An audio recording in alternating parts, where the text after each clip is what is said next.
Bruce, you must have something really good too. Of course I do. It's Bruce Danielson, and I guess I'm here to entertain you too. Okay. All right. Set to go. All right. Well, welcome all of you to the April 17th meeting of the Sioux Falls Parks and Recreation Board. Welcome to you all. And we will begin, as always, with a roll call of determination of quorum. Please, Rita. Lori Lindquist, Present. Jim Stavenger. Here. Dan Noctigal. Here. Mark Steinborn. Here. Todd Sundley. Here. Patty Abdallah. Mike Bigeman. Here. Thank you. We have a quorum. All right, thank you. You have received the minutes from the March 20th, 2019 meeting of the board. Are there any additions to those minutes or any corrections to those minutes? And if not, is there a motion to approve them? Second. Roll call on that too, Rita? Lindquist, Yes. Stavenger, Yes. Noctigal, Yes. Steinborn, Yes. Sundley, Yes. Abdallah, absent, Bigeman. Yes. Thank you. Okay. And welcome to our guests today. This is also a time at which we look for public input, but if you are here for a specific topic that is on the agenda, we ask that you just wait until that item comes up. But in the meantime, if you'd introduce yourself. I'm Jeff Holtman's president of men's Slopeage softball in Sioux Falls. Kyle Captain with the Skyforce. Okay, Jeff and Kyle, welcome to you both. All right. So no additional public comment at this time. Report of the standing committees, marketing and public meetings. We met, everything that we covered is here on the agenda. Okay, thank you. Park system planning and development, we too did meet. In addition to the items that are on the agenda, we had a flooding update, discussed the master plan survey questions, and the CIP RFR review. Partnerships and recreation. I don't believe it, Matt. All right, thank you. No unfinished business, so we will move on to new business. The first item is the Sioux Falls men's slow pitch advertising agreement. Thank you.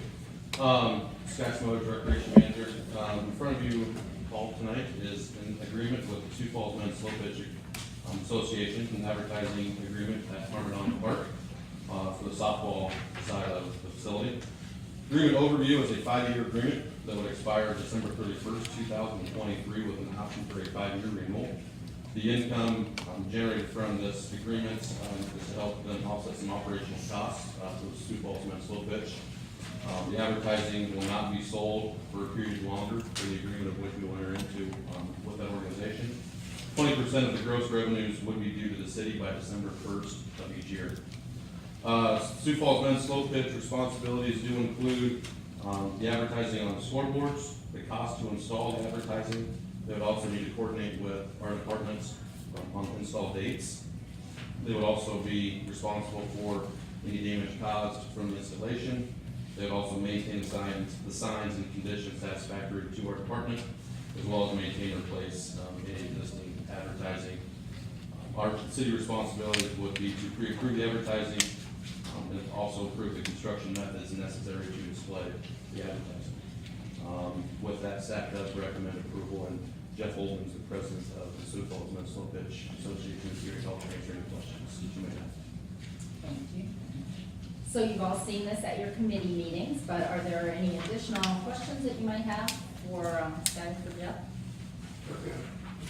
They're not about the agreement. I'm just curious to learn about the slow pitch and how many teams there are and people are playing. And We have about 110 total teams. Forward. Oh, sorry. we have to get you on the Yeah. record. Yeah.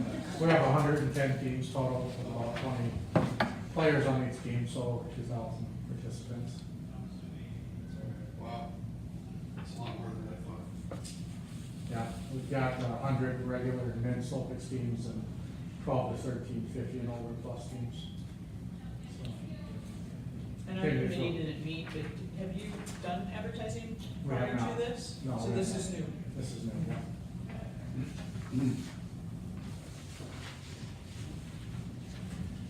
All right, thank you. Thanks, Joe.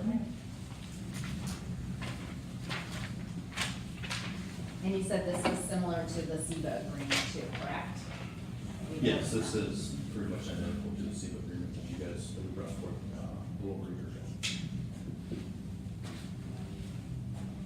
Any other questions? If not, is there a motion to approve the agreement for selling, advertising, and marketing? I make a motion to approve that agreement. Second. Roll call vote, please, Rita? Lindquist, Yes. Stavanger, Yes, Noctigal, Yes. Sanborn, Yes. Sudley, Yes. Bigeman. Yes. Thank you. All right. Thank you. And so now we will move on to the conditional gifting agreement for a bench and plaque at the Battleship Memorial. I'll take that one, thank you. This is the first of hopefully many gifts that we will receive.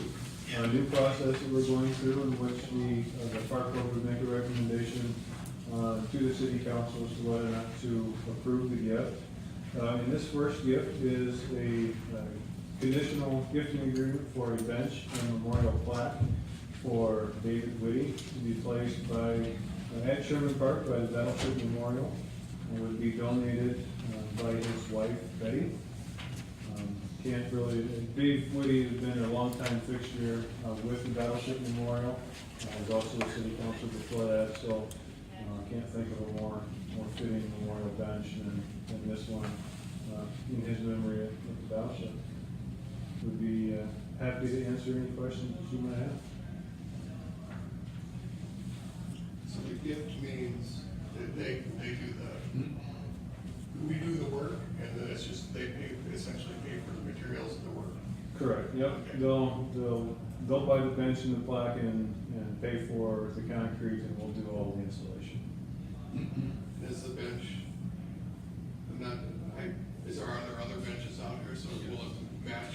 This is actually the first bench, and part of the conversation we had with the Battleship group was, think about this and the placement of this bench, because once one goes in, we're likely to have others. Yeah. Are there other benches around town that would look like this, or? This would be one of our typical park Okay, benches. so it aligns with that. Yep. And the plaque is gonna be on it? Will or- be affixed to the bench, yes.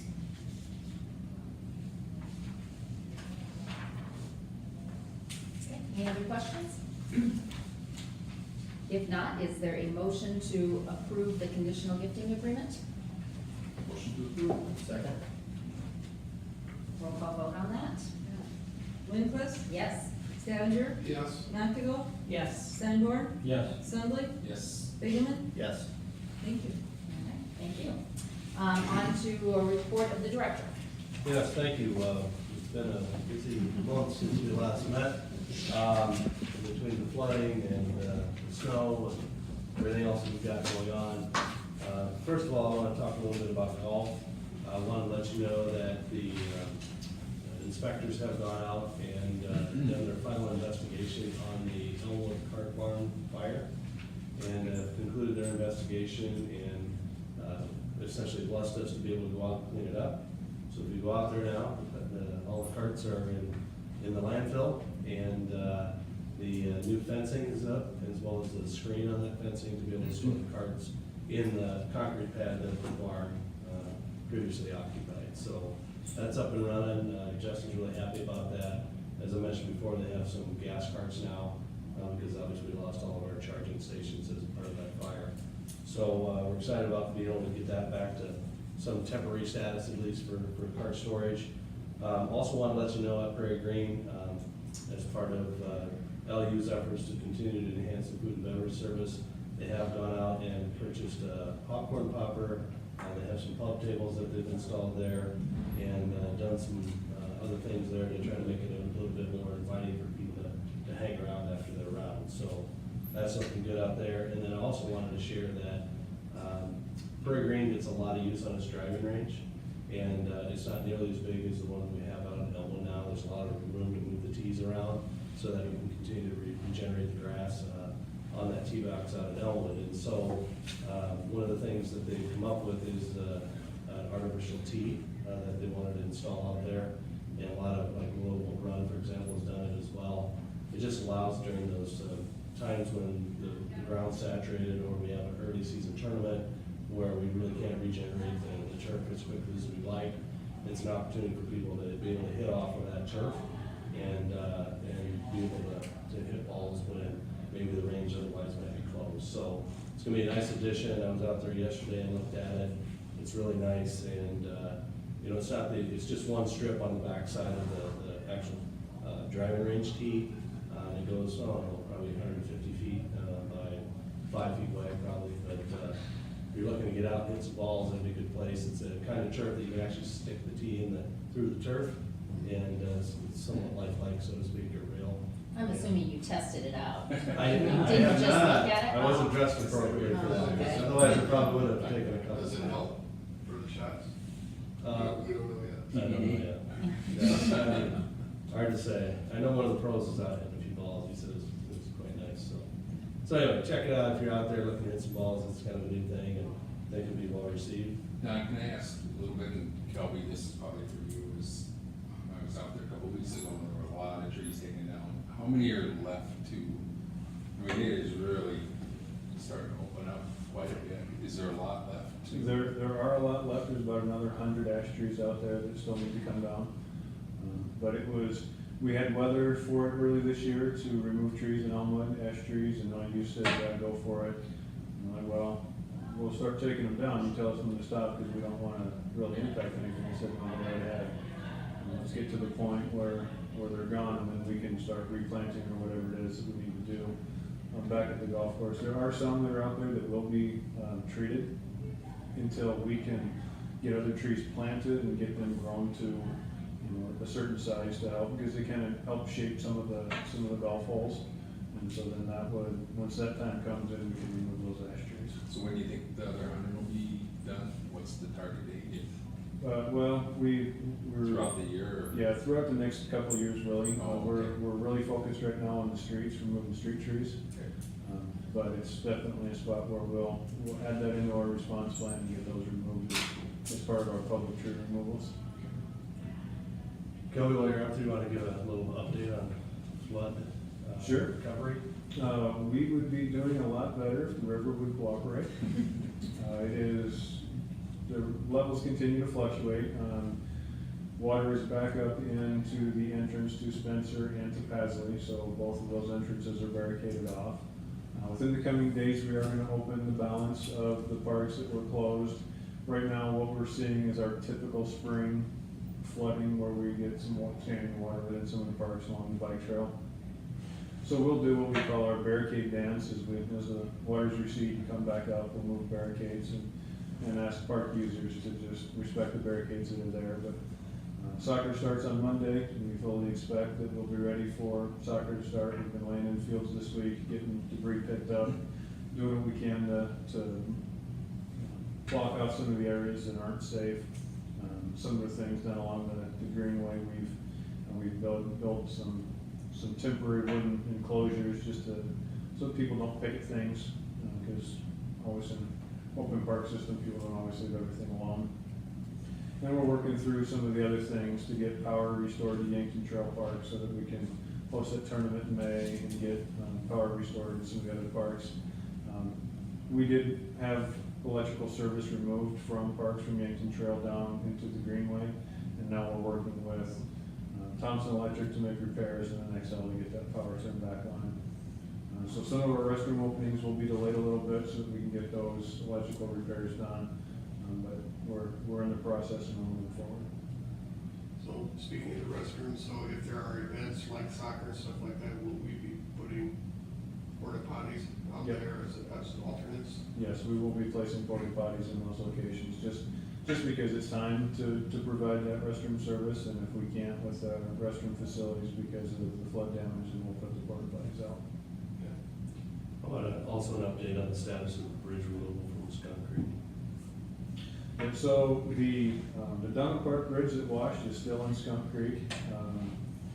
Actually, earlier this week, as the Skunk Creek had come up, you could almost not see it anymore. But where we're at is we're working with engineering and we're with a crane company to actually, we need the site to dry out so that we can set a crane and so that it can then reach out into the creek.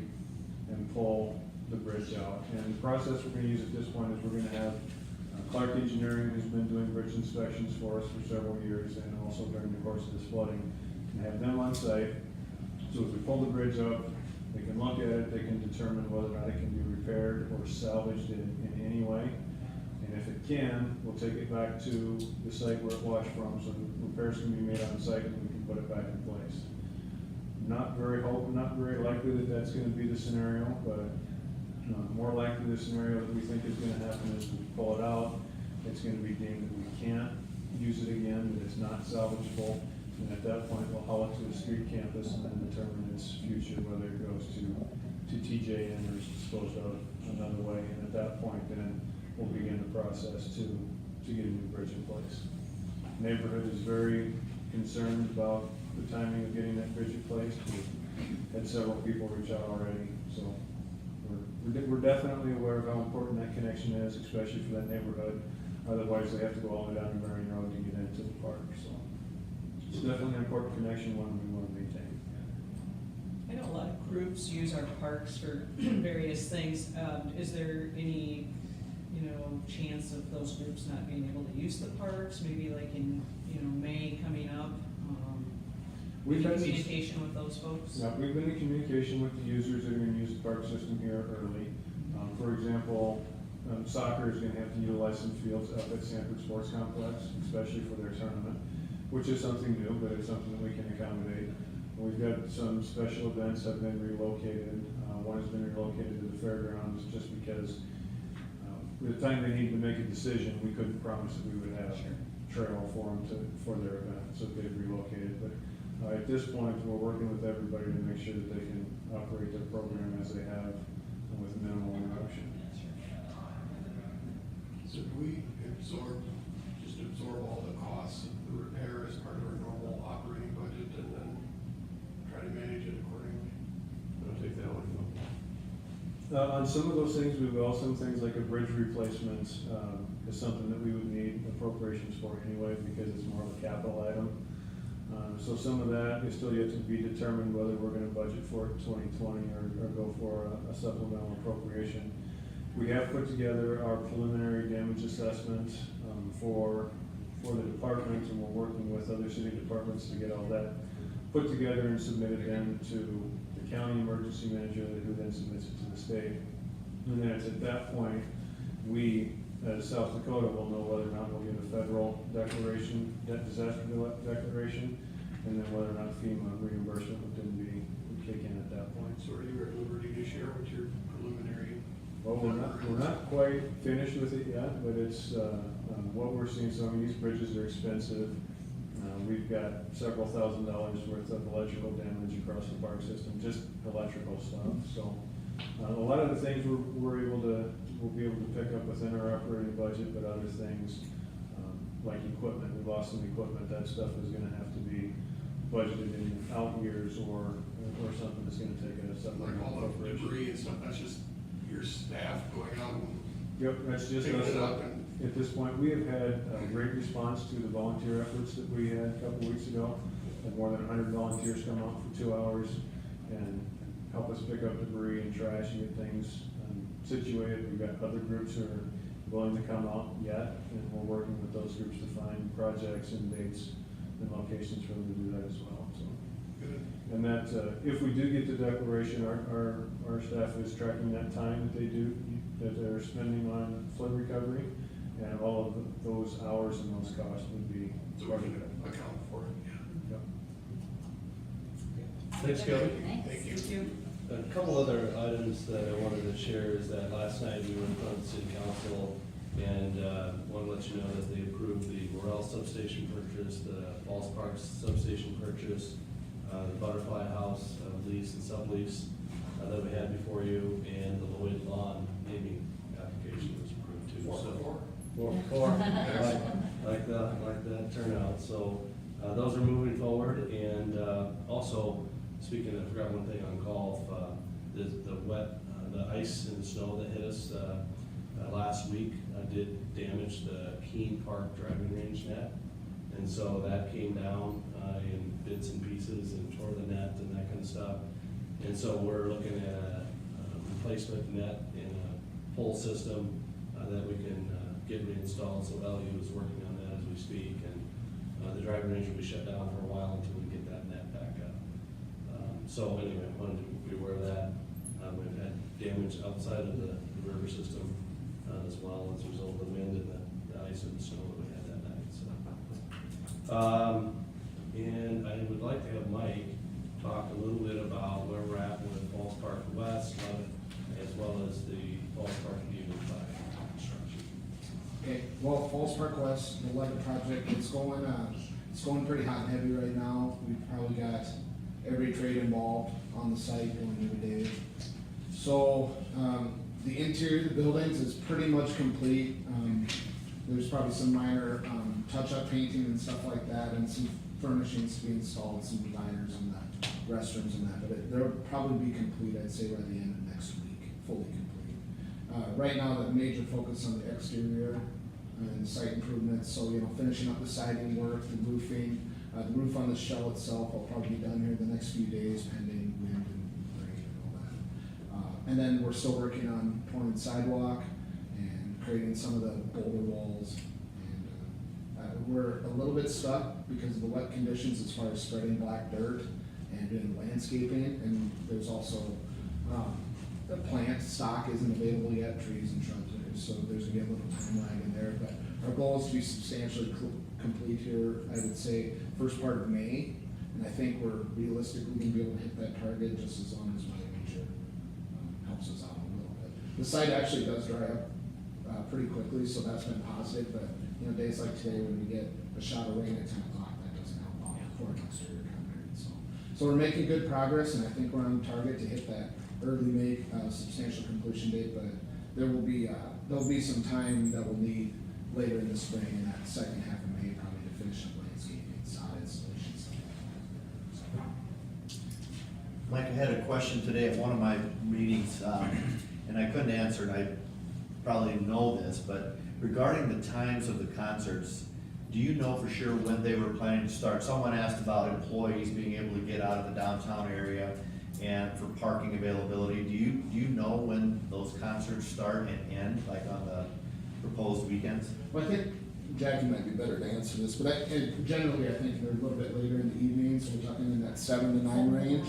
Starting at 5:30 though. Right, and that'd be the majority of the concerts. I do think they're planning on some percentage of them being more youth orientated, so maybe like a Saturday morning show like that, but the majority of them are a little bit later in the evening, so I don't anticipate a lot of conflicts with our rush hour traffic. Perfect. So, any other questions about the other project? The viewing platforms project.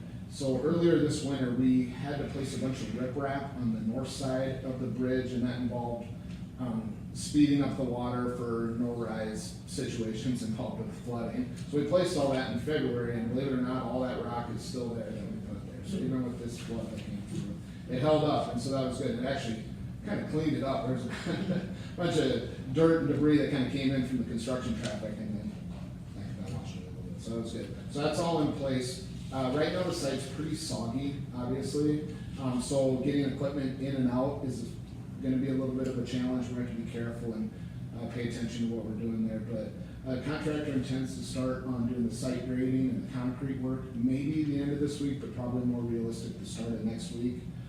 And then I think it'll be about 3 weeks worth of concrete and grading work. And once he's done with all that, the railing manufacturer will come in and install the railing on top of the concrete, and should have no problem meeting the June 5th completion date. That's all I had. Thank you.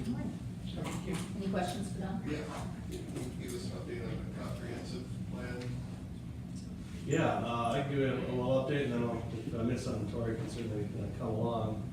We have advanced the community-wide statistically valid survey to et cetera through Pros Consulting, so they're working on a final draft of that. They'll test that and then hopefully get it out to Sioux Falls residents to get their feedback. Then shortly after that, a couple weeks after that goes live or gets sent out to people, the website will go live so people can actually fill it out online as well. Although it won't count obviously for the statistically valid survey. We have a bunch of other work that's being done in the background. The level of service analysis, where we have a survey out to benchmark cities. We've selected 5 cities to benchmark again, so that's part of what's being done now. We actually have a few of those back. Tori, anything else you want to share?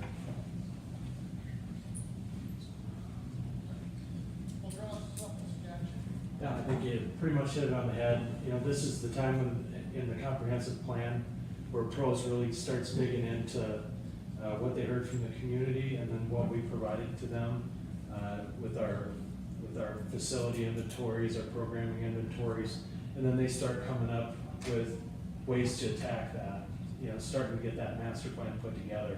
So it's kind of in their court right now to start doing a lot of their work, and then they'll start hitting us with the first round of, you know, questions on how, you know, the administration and the city can start attacking these things, and that's when we start working on that piece.